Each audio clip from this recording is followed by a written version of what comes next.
भजन करा सावकाश, संत कृपा झाली इमारत फळाली.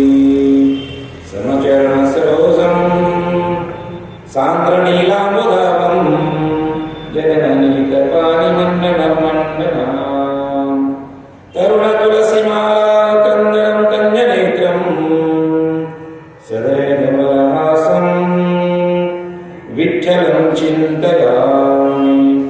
अलङ्कापुरी रम्यसिंहासनस्थं पदाम्बुतेजस्पदी प्रदेशं. विधीन्द्रादिदेवैः सदा स्तूयमानं, समाधिस्थमूर्तिं भजे ज्ञानदेवं. नमो सद्गुरु तुकया ज्ञानदीपा, नमो सद्गुरु सच्चिदानंद रूपा. नमो सद्गुरु भक्त कल्याण मूर्ती, नमो सद्गुरु भास्कर पूर्ण कीर्ती. संत कृपा झाली इमारत फळाली, संत कृपा झाली इमारत फळाली. श्री संत गुलाबराव महाराज यांच्या या भव्य दिव्य आणि पवित्र प्रांगणामध्ये विचारांचा वेध घेण्यासाठी तुम्ही सुरू केलेला हा 26 वर्षापूर्वीचा उपक्रम आणि अशा उपक्रमातील आजच्या दुसरी दिवसाची पुष्प गुंफण्याचं भाग्य आपण सर्वांनी मला दिलं, त्याबद्दल धन्यवाद. आदरणीय आवारे सरांनी 1-6 महिन्यापूर्वी याबाबतचं निमंत्रण दिलं आणि त्याच्या अगोदर 5-6 वर्षापूर्वी आदरणीय ठाकरे सरांनी एक कुठेतरी माझं व्याख्यान ऐकलं आणि त्या व्याख्यानामध्ये भेट दिली असताना या व्याख्यानमालेबद्दल आपण या अशी विचारणा केली होती. तो योग आज आलेला आहे. संतांचा पवित्र अशा प्रकारचा परिसर आहे आणि संतांच्या या पवित्र परिसरामध्ये संविधानाचा विषय मांडण्यासाठी आपण मला बोलवलं. खरं तर अमरावती जिल्ह्याच्या बद्दल तर अलीकडे खूप येणं होतं. अगोदरही तिकडं एक पत्रकार म्हणून अभ्यास करत असताना या जिल्ह्याचं वेगळेपण जाणवायचं. खऱ्या अर्थानं संत परंपराच्या मध्ये आधुनिकता आणण्याचं काम या जिल्ह्याने केलेलं आहे. किंबहुना आधुनिकते संतांच्या बरोबरच या ठिकाणी पंजाबराव देशमुखांसारखे अत्यंत विवेकी आणि विशेषतः संविधानाशी त्यांचा संबंध, संविधान सभेमध्ये ज्यांनी सर्वाधिक काळ जास्तीत जास्त सहभाग घेतला. खरं तर 289 अशा प्रकारचे सदस्य होते, पण 289 सदस्यांच्या मध्ये सर्वात जास्त काळ उपस्थिती दाखवणं आणि त्याच्यातल्या प्रत्येक मुद्द्याबद्दल आपलं मत तिथं नोंदवणं असं करण्याचं काम आदरणीय पंजाबराव देशमुख सरांनी केलं.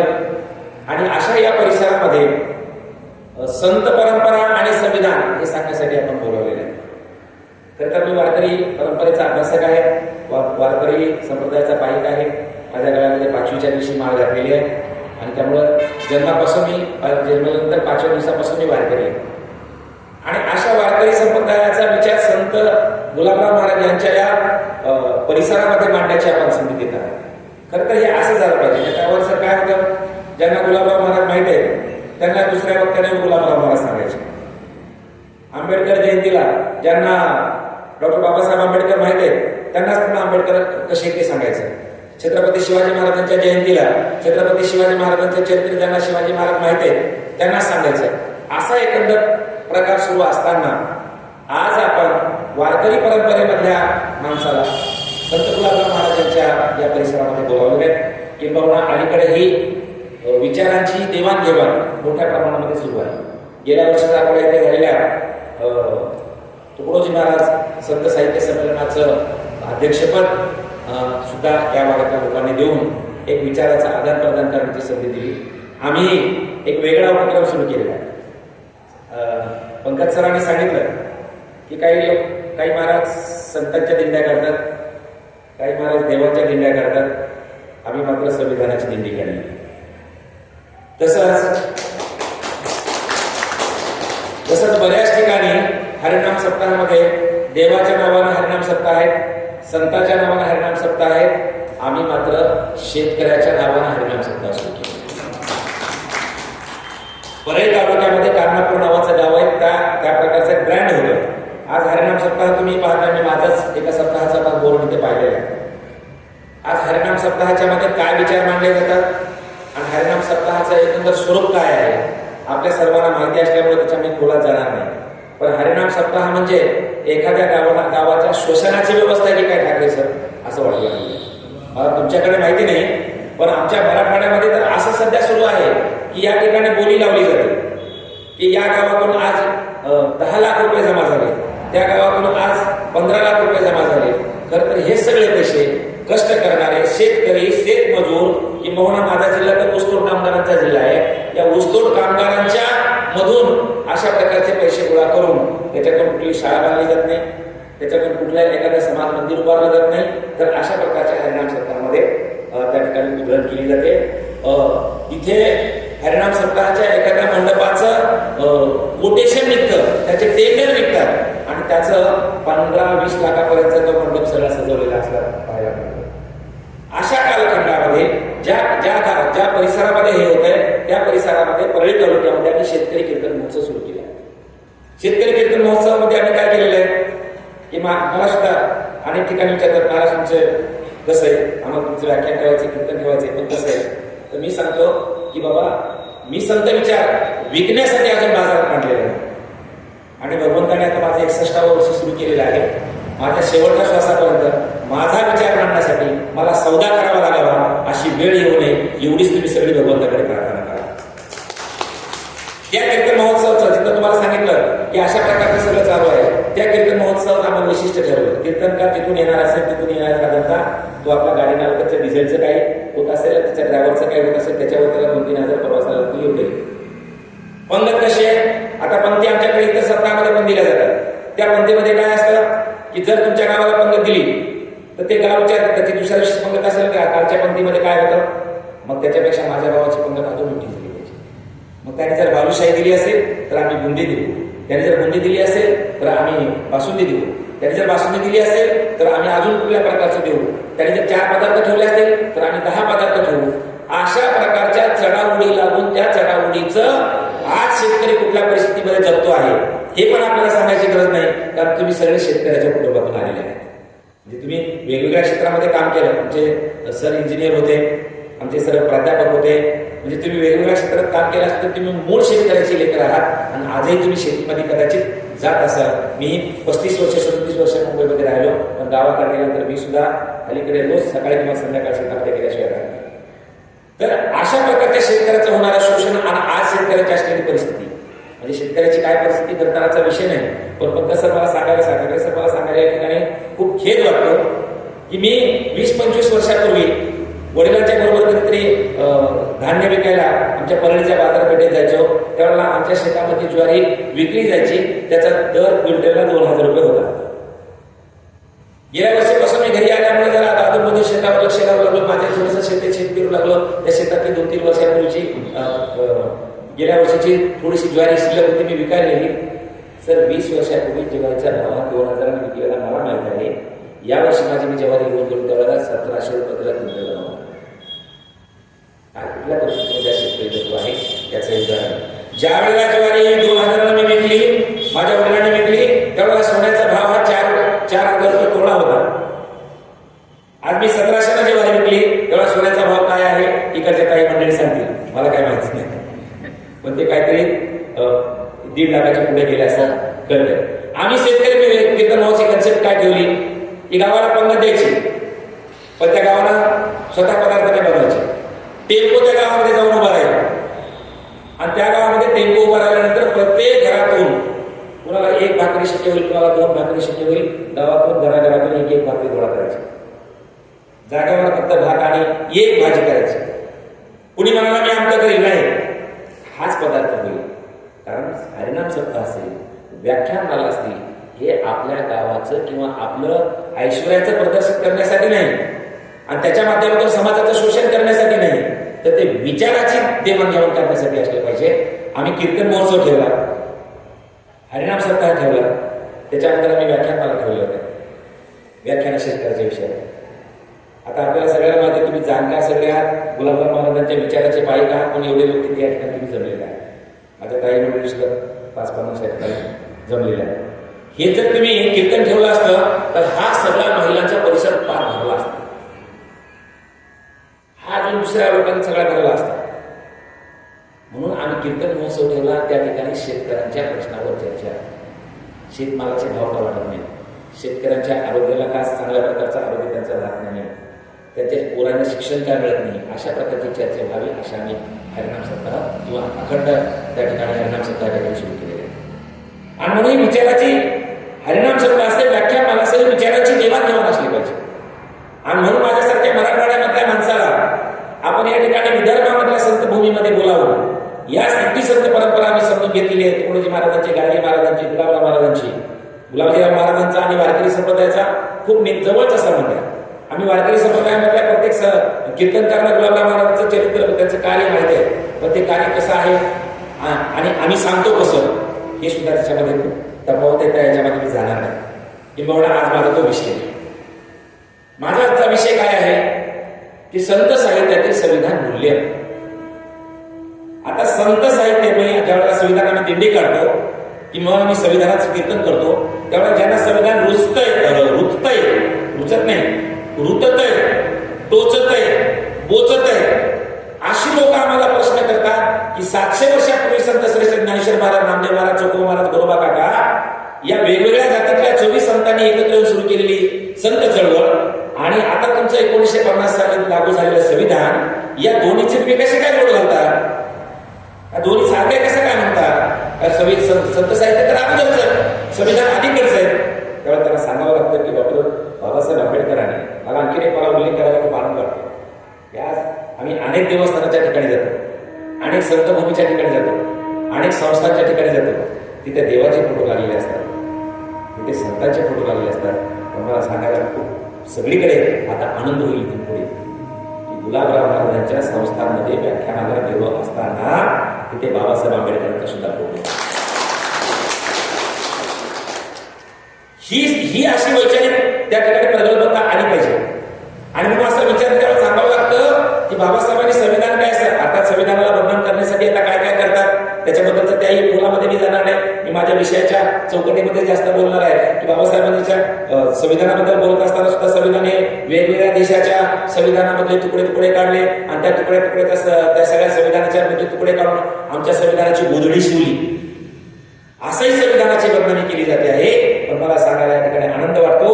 वारकरी संप्रदायाचा तुम्हाला सांगितल्यापासून पाचवीच्या दिवसापासून मी अभ्यासक, वारकरी परंपरेचा पायिक असल्यामुळे आणि पुढे त्याचा अभ्यासक आणि प्रचारक झाल्यामुळे सांगू इच्छितो की ज्या विचाराची पेरणी या महाराष्ट्राच्या मातीमध्ये संतांनी सगळ्याच या भारतात बंधुभाव नित्य वसुदे देवरचे असा ते सांगणारे आमचे तुकडोजी महाराज असो की यारे यारे लहान थोर याती भरते नारी नर कराला विचार मला चिंता कोणाचे सांगणारे तुकाराम महाराज असो, या सर्व संतांची भूमिका हा समाज एक संघ राहावा, आनंदी राहावा अशा प्रकारचं स्वप्न त्यांनी काढलेलं आहे. आणि म्हणून 700 वर्षापूर्वीच्या संत परंपरेनं जी मांडणी केली, ज्या मूल्यांचा जागर केला, त्या मूल्यांचंच आपल्याला या ठिकाणी प्रतिनिधित्व हे संत आपल्या संविधानामध्ये दिसतं. अगदी उघड सांगायचं झालं तर वारकरी परंपरेला जोडून मी बोलणार आहे की वारकरी परंपरा किंवा वारकरी संत परंपरा किंवा गुलाबराव महाराज सुद्धा हे काय एका जातीसाठी काम केले का त्यांनी, एका धर्मासाठी ते केले का? मला सांगतात ठाकरे सरांनी सांगितलं की गुलाबराव महाराजांनी ज्यावेळेला आपल्या अभ्यासाची सुरुवात केली त्यावेळेला वेद आणि उपनिषदाकडे नंतर आले. नंतर तरी का आले किंवा नंतर का आले असा पण प्रश्न आहे ना. अगोदर झाले असते ते, अगोदर त्यांना संस्कृतचा अभ्यास करण्याची घरातून परंपरा नव्हती. आपल्या सर्वांनाच घरामध्ये संस्कृतची परंपरा नाही आणि म्हणून त्यांनी अगोदर ज्या भाषेतल्या लोकांना आपल्याला कळेल त्या भाषेमध्ये ग्रंथ वाचायला सुरुवात केली की जे मराठीमध्ये त्यांना उपलब्ध झाला असेल. पहिल्यांदा मला तुम्ही सांगितलं मला की पुराणाचा अभ्यास केला, नंतर आमच्या बायबलचा अभ्यास केला आणि नंतर वेद आणि उपनिषदांचा खास अभ्यास करण्यासाठी घेतल्या. त्याच्यामधल्या त्या क्षेत्रामध्ये जे विद्वान होते त्या विद्वानांकडे जाऊन तो अभ्यास केला आणि या सर्वांचा समन्वय साधून या जगातली कुठलीच गोष्ट वाईट नाही, पण कुठलीच गोष्ट पूर्णपणे चांगली पण नाही. आपण केळी सुद्धा खातो, कशी करतो? केळी घेतो आणि डायरेक्ट खायला सुरुवात करतो का? त्याच्यामध्ये जी साल आहे ती काढून टाकतो, त्याच्यामध्ये टाकाऊपणा काढून टाकतो. पण आतापर्यंत आलेल्या त्या वेळच्या परिस्थितीमध्ये त्या वेळी झालेली जी रचना आहे त्याच्यामध्ये आता काहीतरी आपल्याला परिस्थितीमध्ये बदल केला पाहिजे. आणि म्हणून गुलाबराव महाराजांनी अशा चांगुलपण आहे ते जे चांगुलपण समाजाच्या हिताचं असू शकतं, ते हिताचं चांगुलपण हे लोकांपर्यंत पोहोचवण्यासाठी एवढ्या ग्रंथाची निर्मिती केली. आणि म्हणून संत परंपरा एका जातीची नाही, एका धर्माची नाही, एका पंथाची नाही, आणि फक्त पुरुषांची नाही, ती स्त्रियांची सुद्धा आहे. बरोबर. भारतीय संविधान सुद्धा, भारतीय संविधानाचा आपल्याला सगळा काय अभ्यास करता येणार नाही, पण भारतीय संविधानाची जी प्रस्ताविका आहे, या प्रस्ताविकेमध्ये जे आपण मूल्य पाहिले आणि त्या मूल्यांची आणि संत विचारांची जर सांगड घालायची आपण ठरवलं तर त्या संत आपल्याला सारखे दिसतात. काय संविधानाचं आणि संत परंपरेचं वैशिष्ट्य आहे? जशी संत परंपरा, वारकरी संप्रदाय संत परंपरा सर्व जातीची आहे, तशी संविधान सर्व जातीचे आहे. जशी संत परंपरा सर्व धर्माची आहे, तशी संविधान सर्व धर्माचं आहे. जसं संविधान सर्व धर्माचं आहे, तसं सर्व प्रांताचं आहे. अशा प्रकारचं हे संविधान आम्हाला बाबासाहेबांनी दिलं. असं म्हणायला लागलं तर मला म्हणतात महाराज त्याच्याबद्दलचे पुरावे दिले पाहिजेत, पण त्याच्यामध्ये एक एक मूल्य आपण घेऊन त्याचा संत साहित्याशी काय संबंध आहे ते आपण पाहिलं पाहिजे. ज्या वेळेला मी म्हणतो की वारकरी संप्रदाय सर्व जातीचा आहे, आणि मी नाही, कीर्तनकारांनी स्वतःचं काही सांगावं असं नाही, कीर्तनकारांनी संतांच्या विचाराचा दाखला देऊन सांगितलं पाहिजे. आणि वारकरी संप्रदाय हा एका जातीचा नाही. संत श्रेष्ठ नामदेव महाराजांनी 700 वर्षापूर्वी वेगवेगळ्या जातीतल्या 24 संतांना एकत्र केलं, आणि त्या 24 संतांना एकत्र करून पंढरपूरच्या वाळवंटामध्ये हा वारकरी संप्रदाय उभा राहिला. आणि या वारकरी संप्रदायामध्ये कोणकोणत्या जातीचे संत होऊन गेले याची यादी तुकाराम महाराजांनी एका केली आहे. काय म्हणतात तुकाराम महाराज? ऊंच नीच काही नेने भगवंत तिष्ठे भाव भक्त धिकोनिया. आणि या अभंगामधल्या तिसऱ्या चरणामधला पहिल्या संताचा उल्लेख आहे. चरमरंगुला गे रोहिदासा संगे कबीराच्या मागे सेलेबिनी. चौथ्या चरणामधला पहिला संत तर अजून भारी. कोण आहे? सज्जन कसाया विकू लागे मास माळ्या सावत्यास फुरकू लागे. आम्ही वारकरी आहे, आम्ही माळकरी आहे, आम्ही मांस खात नाही, मांस खाण्याचं आम्ही समर्थन करत नाही, पण कुणीतरी मांस खातो म्हणून तो आमचा शत्रू आहे अशी जर विचारधारा कोणी पेरत असेल किंवा मांस खाणाऱ्याला शत्रूच्या पक्षात उभं करून त्यांचा द्वेष करत असेल तर त्याला सुद्धा आमचा वारकरी संप्रदाय समर्थन देत नाही. आणि जर मांस एवढं वाईट असतं तर माझ्या भगवंतांनी विकायला कशी काय मदत केली असते? सज्जन कसाया विकू लागे मांस माळ्या सावत्यास फुरकू लागे. ह्या अभंगामध्ये कोणकोणत्या जातीच्या संताबरोबर काय काय भगवंताने काम केले याची यादी दिलेली. नरहरी सोनारा भरू कुंकू लागे चोखा मेळ्या संगे ढोरी उडी. आता याच्याबद्दल तुम्हाला जरा तुम्ही सगळे प्राध्यापक शिकलेले माणसं थोडंसं व्याकरण सुद्धा समजून घेतलं पाहिजे. याच्यामध्ये असं नाही म्हटलं की भगवंत तुकाराम महाराज नरहरी सोनाराचे दागिने घडून देत होता, असं नाही म्हटलं. भगवंत नरहरी सोनाराचे दागिने घडून देत होता असं नाही म्हटलं. सावतामाळाचं शेत खुरपून देत होता असं नाही म्हटलं. चोकोबाची ढोर ओढून देत होता असं नाही म्हटलं. काय म्हटलं? ओढू लागे, घडू लागे, खुरपू लागे. कोणता काळ आहे? चालू होतं. म्हणजे तुम्ही जर तुमचं काम करत असलात तर देव तुमच्या बरोबर आहे. तुम्ही तुमचं काम करून जर वेगळं भक्ती करत बसलात तर देव तुमच्या बरोबर राहत नाही. आणि म्हणून मी माझ्या कीर्तनामध्ये नेहमी सांगत असतो, काय सांगत असतो की शेतकऱ्याला शेती करणं ही भगवंताची पूजा आहे. पेरणी लागलेली आहे, वापसा झालेला आहे, आणि अशा वेळेला जर मी घरामध्ये एखादा 7 दिवस यज्ञ करत बसलो आणि वापसा उडाला तर पुन्हा त्या ठिकाणी शेतात पेरता येणार नाही. मग तुकाराम महाराज की शेतकऱ्याने काय केलं पाहिजे? तुकाराम महाराज शेतकऱ्याचे गुणधर्म सांगतात. म्हणे जाकोणी या करीती पेरणी कुणबियाची वाणी गवला हो. पूर्वी जर खरा असेल तर मड जर घरामध्ये असेल तर मड झाकून त्याने पेरणी केली पाहिजे. त्याने पहिलं कर्तव्य आपल्याला पार पाडलं पाहिजे. म्हणजे जो शेती करतो त्याला भगवंताची पूजा करताना यायला तर पहिलं पेरून घेतलं पाहिजे. शिक्षकांना विद्यार्थ्यांना शिकवणं ही भगवंताची पूजा आहे. शेतकऱ्यांना शेती करणं ही भगवंताची पूजा आहे. विद्यार्थ्यांना अभ्यास करणं ही भगवंताची पूजा आहे. अभ्यास करणं विद्यार्थ्यांनी ही भगवंताची पूजा आहे. पण आमच्याकडे तसं नाही करत. अलीकडे तर पोरांना अभ्यासापेक्षा दुसरीच कामं जास्त लागली. कोणती कामं लागली? आणि मग ते अभ्यास होत नाही, आणि उद्या परीक्षा नंतर मग आई सावध होते, आणि मग आई त्याच्या हातामध्ये एक नारळ देते किलो पेढे देते, एक अगरबत्तीचा पुडा देते, त्याच्याबरोबर माचीस देते, सांगते गुलाब महाराजाकडे जा आणि गुलाब महाराजाकडे जाऊन त्यांना तुम्ही त्याच्या परीक्षेचं हे मान. आणि मग तो पोरगा असा डोळे जातो आणि गुलाबराव महाराज म्हणतो, गुलाबराव महाराज मला पास करा. बरं झालं महाराज काय म्हणतात ते त्या मागणी करायला कळत नाही. तर महाराज काय म्हणतात हे जर कळालं असतं ना तर त्यांना पुन्हा हरणारा ग्रुप परीक्षा केलं नसतं. काय म्हणतात महाराज? पोरं म्हणतात देवा मला पास कर. देव बोललेलं कळत नाही बरं, तर देव कोण म्हणतो अरे बाबा अभ्यास कर. पण आज मात्र आमच्या भक्ती परंपरेमध्ये काय चाललेलं आहे? खरं तर या महाराष्ट्राने इथल्या संत परंपरेने उत्तर भारताला मार्गदर्शन केलेलं आहे. केलं की नाही? नामदेव महाराज 34 वर्ष पंजाबमध्ये राहिलेले.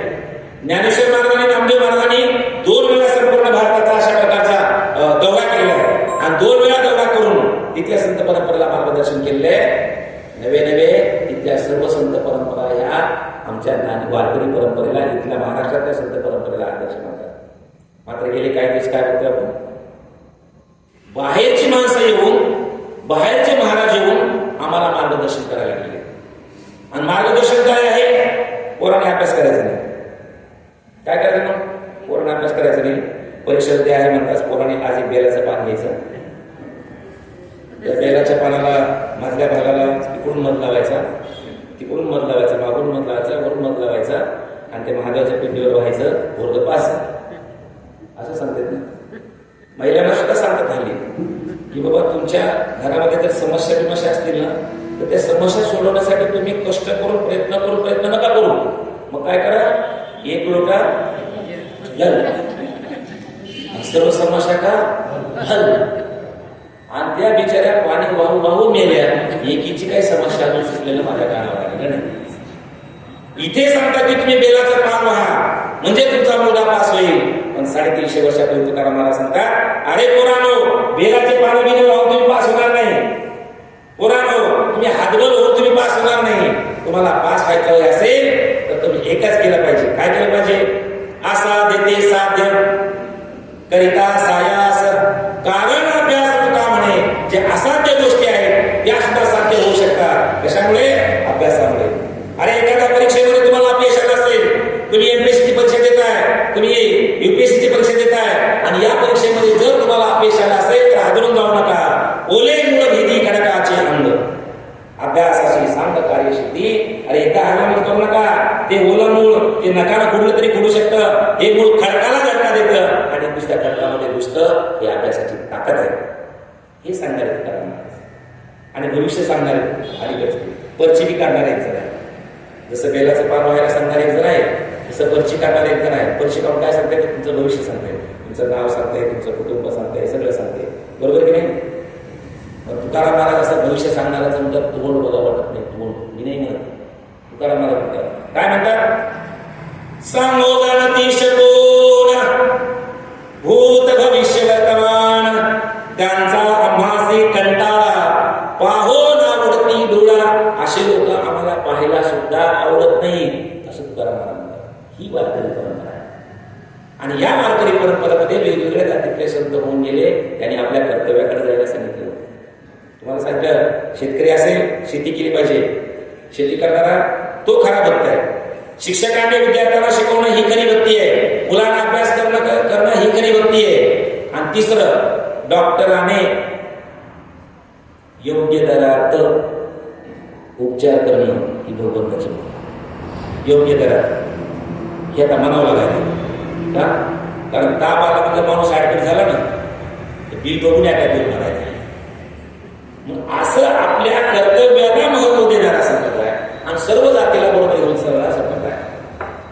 आता मी सर्व जातीचे संत आहेत आणि वारकरी परंपरा सर्व जातीची असं म्हणतो त्यावेळेला कोणाला फार टेन्शन येत नाही. मी म्हणतो सर्व धर्माचा वारकरी संप्रदाय. त्यावेळेला मात्र काही लोकांच्या कपडावर डिवायडर उभे राहतात. डिवायडर म्हणजे आट्या. आणि मग तुम्ही सर्व धर्म कसं काय वारकरी संप्रदाय फक्त एका धर्माचा आहे वगैरे वगैरे. त्यावेळेला त्यांना सांगावं लागतं की वारकरी संप्रदायामध्ये आतापर्यंत 42 मुसलमान संत होऊन गेलेले आहेत. त्याच्यात तुमच्या अमरावती जिल्ह्यामध्ये मोहम्मद महाराज सुद्धा त्यांची दिंडी आज आमच्या पंढरपूरला जाते. आणि त्याच्यातल्या सुद्धा काही संत संतांची यादी ही तुकाराम महाराजांनी दिलेली आहे. काय म्हणतात तुकाराम महाराज? कबीर, मोमीन, लतिफा मुसलमान, सेनाना वेजान विष्णुदास. कबीर, मोमीन, लतिफा हे मुस्लिम होते पण वारकरी. त्याच्यानंतर आणखी एक संत, ज्या संतांचे आपण आमच्या वारकरी भजनामध्ये नेहमी गायले जातात. मराठीमध्ये आपण गाव आहे श्रीगोंदा, जिल्हा आहे नगर. त्या नगर जिल्ह्यामध्ये आमचे शेख मोहम्मद हे मराठीमध्ये आपण लिहितात आणि ते सांगतात की काटे केतकीच्या झाडा आत फुलला केवळा. आणि शेवटी शेख मोहम्मद म्हणतात ते शेख मोहम्मद अविंद त्याचे दैव. आज अशा प्रकारचे 42 मुसलमान संत होऊन गेलेले आहेत, पण आज आमच्या कीर्तनामधून सुद्धा मुस्लिमांचा द्वेष त्या ठिकाणी पेरला जातोय. आज आमच्या व्हॉट्सअपच्या माध्यमातून रोज मुसलमान कसे वाईट आहेत, त्याच्यावर कसे दरोडे टाकणारे आहेत, मुसलमान कसे बॉम्बस्फोट करणारे आहेत, अशा प्रकारचा विद्वेषाचा वनवा आज पेटलेला आहे. पण अशा वनव्यात सुद्धा तुम्ही मला महाराज ते जुळू नका सांभाळा. आज तुम्ही सांगता तसा मुसलमानांचा रोज द्वेष केला जात असताना एवढ्या द्वेषाचा अंगावर झेलून एखादा तरी तुमचा मुसलमान आहे का की तुम्ही सांगता तो वारकरी संप्रदायाचा विचार हा लोकांना सांगतो आहे, कीर्तन करतो आहे, भजन करतो आहे, असा एकतरी मुसलमान आज आहे का? असा आपल्या मनामध्ये प्रश्न असेल. मला सांगायला या ठिकाणी आनंद वाटतो की आजही 22 मुसलमान कीर्तन करत, 22 मुसलमान कीर्तन करत. त्याच्यामध्ये निफाडचे जलाल महाराज सय्यद आहे, पुण्याचे साहिल महाराज शेख आहे, एकाने तर आपलं खेड शिवापूर हे गाव सोडून आळंदीमध्येच राहायला आले, कबीर महाराज आकार आहे. असे 22 मुसलमान कीर्तनकार आजही कीर्तन करतात. म्हणजे वारकरी संप्रदाय फक्त एका धर्मापुरता नाही, आणि कुणी एका धर्मापुरता म्हणत असेल तर तो वारकरी संप्रदायाचा गौरव करतो असं नाही, तो वारकरी संप्रदायाला संकुचित करतो असं नाही. बरं, त्याच्यानंतर तुम्हाला सांगतो की तुम्ही मला बरोबर आहे मुस्लिम संत सांगितले, पण इथे आणखीन एका धर्माबद्दल अशाच प्रकारचं त्यातून पसरवलं जातं. काय पसरवलं जातं की त्यांच्या शिक्षण संस्था आहेत, त्या काही लोकांना शहाणं करण्यासाठी नाही, तर त्या धर्मप्रचारासाठी. त्यांचे जे वृद्धाश्रम आहेत, त्यांचे जे रुग्णाश्रम आहेत, ते काही सेवेसाठी नाहीत, तर ते धर्मप्रचारासाठी आहे, असं एका धर्माबद्दल सांगितलं जातं. कोणत्या? ख्रिश्चन. मग या ख्रिश्चन धर्मामधल्या माणसाने एखाद्याने तुम्ही सांगतो तो वारकरी संप्रदायाचा समतेचा विचार लोकांपर्यंत पोहोचावा यासाठी काही केलेलं आहे का? असं एखादं उदाहरण आहे का? तर सांगतो. 3-4 वर्षापूर्वी अखिल भारतीय मराठी साहित्य संमेलनाचे अध्यक्ष होते फादर फ्रान्सिस डिब्रेटो, आणि त्यांचं जर सगळं साहित्य पाहिलं तर ते सगळं साहित्य हे वारकरी संतांचा वर असे चिकित्सा करण्यात आलेली साहित्य आहे. वारकरी संत परंपरेचं महत्व सांगणारे त्यांचे अनेक ग्रंथ आहेत. आणि त्याच्याही अगोदर जर सांगायचं झालं तर आमचा जो 5वा वेद आहे ना, 5वा वेद, तो सरकारी खर्चाला प्रसिद्ध करून कमी किमतीत लोकांपर्यंत पोहोचवण्याचं काम कोणी केलं असेल तर ते कोणत्याही हिंदू पंतप्रधानाने केलं नाही, हिंदू राजाने केलं नाही, हिंदू मुख्यमंत्र्यांनी केलं नाही, हिंदू आमदारांनी केलं नाही, हिंदू पाटलाने केलं नाही, हिंदू सावकाराने केलं नाही. तर आमचा 5वा वेद सरकारी खर्चाने प्रसिद्ध करून कमी किमतीत लोकांच्या घरात पोहोचला पाहिजे याचं पहिलं पाऊल कोणी टाकलं असेल तर ते एका ख्रिश्चन माणसाने टाकलेलं आहे. 5वा वेद कोणता? 4 वेद माहिती का तुला? ऋग्वेद, यजुर्वेद, सामवेद आणि अथर्ववेद. 5वा वेद कोणता? बस. तुकाराम महाराजांची गाथा हा आमच्यासाठी 5वा वेद आहे. अगोदर 4 वेद होते, त्या महाराज बोलतील त्याच्यावर, बालाजी महाराज. अगोदर 4 वेद होते, पण ते 4 वेद बाजूला ठेवून वारकऱ्याने तुकाराम महाराजच्या गाथाला 5वा वेद मानला. का मानला असेल? कारण अगोदरचे जे 4 वेद आहेत ते अगोदरचे 4 वेद पक्षपाती आहेत असं मी म्हणत नाही, असं ज्ञानेश्वर महाराज म्हणतात. काय म्हणतात ज्ञानेश्वर महाराज? वेदाश्वरंत होय पाठाळी परी कृपणो आना नाही, तो लागला काळी 3 वर्णांचाची. वेद आशीर्वंत आहे, पण तो 3 वर्णाच्या कानाला लागतो. मग ज्ञानेश्वर महाराज विचारलं कोणत्या वर्णाच्या कानाला लागतो आणि कोणत्या वर्णाला न्याय देतो ते तरी स्पष्ट सांगा. मग ज्ञानेश्वर महाराज अन्य एका ओळीमध्ये सांगतात, वेद बहुकृपण झाला तो 3 वर्णाचे कानी लागला, स्त्री शूद्राशी आबोला धरिला तेने. वेदाने स्त्रियाला आणि शूद्राला त्या ठिकाणी अन्याय केलेला आहे असं मी नाही, ज्ञानेश्वर महाराज. मग त्या वेदाचा अजून गडबड आहे. ज्ञानेश्वर महाराजांनी रात्रीच्या व्याख्यानामध्ये सध्या सांगितलं सुद्धा असेल, वेदाच्या ज्या रुचा आहेत त्या छंदात म्हटल्या पाहिजेत. म्हणून म्हटल्या पाहिजेत.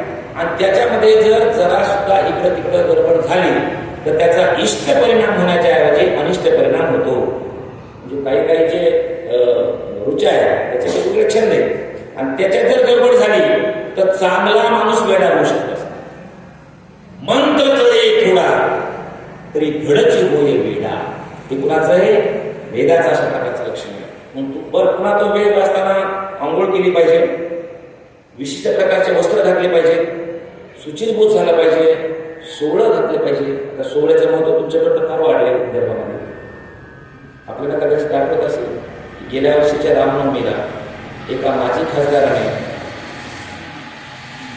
सोहळं घातलं नाही म्हणून त्यांना मंदिरात दर्शन दिलं नाही. इतकं सोहळ्याचं महत्व आहे. पण तुकाराम महाराज म्हणतात माझा गाथा वाचण्यासाठी तुम्हाला सोहळं करायची गरज नाही. महाराज गडबड आहे, आम्हाला एखाद्या वेळेला आंघोळ नाही करतात तर आंघोळ सुद्धा करायची गरज नाही. अहो महाराज संध्याकाळी आम्ही ज्ञानेश्वर महाराज बंडू शांतकर महाराज व्याख्यान ऐकलं. त्या व्याख्यानामधला एक अभंग आम्हाला आठवायला लागलाय, पण पूर्ण आठवत नाही. तो अभंग मला पाहायचा आहे, तुमच्या खात्यात पाहायचा आहे, पण मला 2 वाजता आहे. आता मी उठून 2 वगैरे सगळं अभंग पाहू का? महाराज म्हणले त्याची सुद्धा गरज नाही. मग कसा वाचायचा तुमचा अभंग?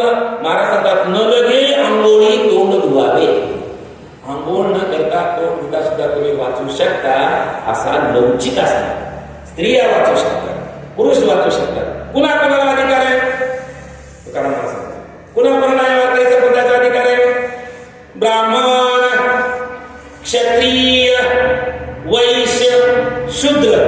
म्हणजे त्यावेळी ही सगळी आपली उतरंड आहे.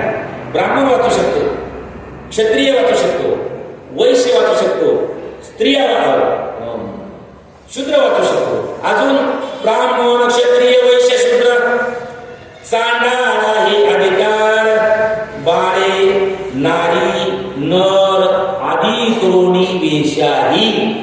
वेशा सुद्धा आमचा गाथा वाचू शकतात. हे वारकरी संप्रदायाचं ऐश्वर्य. किंवा सर्व जातीमध्ये संत झाले लेवल नाही. कदाचित आपण सगळ्या जातीला सन्मान देऊ, पण एक घटक असा आहे की ज्या घटकामधल्या लोकांना, ज्या घटकाच्या वस्तीमध्ये आजही उड्यानं कुणी जाऊ शकत नाही, होती वेश्यांची वस्ती. पण वेश्याच्या कुळात जन्माला आलेल्या मानव पात्राला सुद्धा संत पद देण्याचं औदार्य वारकरी संप्रदाय. आणि म्हणून वारकरी संप्रदायाने असा सगळ्यांना अधिकार दिलाय. तोच अधिकार संविधानाने सगळ्यांना दिलाय. म्हणजे एका पुजाऱ्यानं मत टाकलं तर त्याचे मत किती मोजतात? 4. आणि वेश्यानं मत टाकलं तर तिचं मत मोजतात अर्ध. असं वेश्यानं मत टाकलं तिचं अर्ध मोजायचं आणि पुजाऱ्याने टाकलं की त्याचे 5 मोजायचे. अंबानीने टाकलं की 100 मोजायचे आणि शेतकऱ्याच्या मुलाने टाकलं की अर्ध मोजायचं. असं आहे का? म्हणजे अंबानीच्या मताला जी किंमत आहे तीच किंमत शेतकऱ्याच्या मताला आहे. पुजाऱ्याच्या मताला, कीर्तनकाराच्या मताला, प्रवचनकाराच्या मताला जी किंमत आहे तीच वेशेच्या मुलाला सुद्धा मताला अधिकार आहे. हा वारकरी संप्रदायाचा आणि संविधानाचा साम्य आहे. आणि मग असा असणारा गाथा की ज्याला वारकरी संप्रदायाने 5वा वेद मानला, हा गाथा प्रसिद्ध करण्याचं काम एका ख्रिश्चन माणसाने केलेलं आहे. आणि त्या ख्रिश्चन माणसाचं नाव लक्षात ठेवा. त्या ख्रिश्चन माणसाचं नाव आहे ग्रँड अलेक्झांडर. का ग्रँड अलेक्झांडरला तुकाराम महाराजांची गाथा पहिल्यांदा सरकारी खर्चाला प्रसिद्ध करायची वाटली?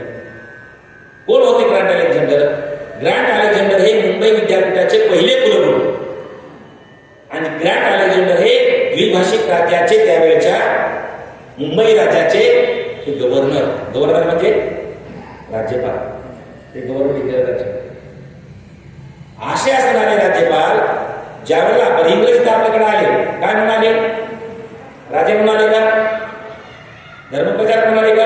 इथं व्यापारी म्हणाले. इथल्या ग्रंथाचा अभ्यास केला, इथल्या साहित्याचा अभ्यास केला, इथल्या मातीचा अभ्यास केला, इथल्या संस्कृतीचा अभ्यास केला आणि इथल्या ग्रंथाचा अभ्यास करण्याची जबाबदारी अलेक्झांडर यांच्याकडे होती. आणि अलेक्झांडर इथले वेगवेगळ्या प्रकारचे ग्रंथ वाचू लागले. म्हणजे या देशामधले सगळ्या ज्या परंपरा आहेत, संत परंपरा असतील, विचारवंतांच्या परंपरा असतील, महापुरुषांच्या असतील, त्याचे विचार अलेक्झांडर वाचू लागले. आणि त्यांच्या वाचनामध्ये वेगवेगळ्या प्रकारचे संतांचं साहित्य आलं. म्हणजे आता बसवेश्वरांचं कर्नाटक मधलं वचन वाचायचं असेल तर ज्याला कानडी येतं आणि ज्याला इंग्रजी येतं त्याला बसवायचं, त्याला कानडीमध्ये वाचायला लावायचं आणि इंग्रजीमध्ये समजून घ्यायचं. आमच्या रविदास महाराजांचं, त्यांची आता 15 तारखेला जयंती आहे, त्या रविदास महाराजांचं हिंदी मधला दोहा समजून घ्यायचा असेल तर त्याला हिंदी माणसाला बोलायचं, त्याला हिंदी येतं आणि ज्याला इंग्रजी येतं त्याला बोलायचं, हिंदीमध्ये वाचायला सांगायचं आणि इंग्रजीमध्ये समजून घ्यायचं. अशा वेगवेगळ्या संतांचे महापुरुषांचे साहित्य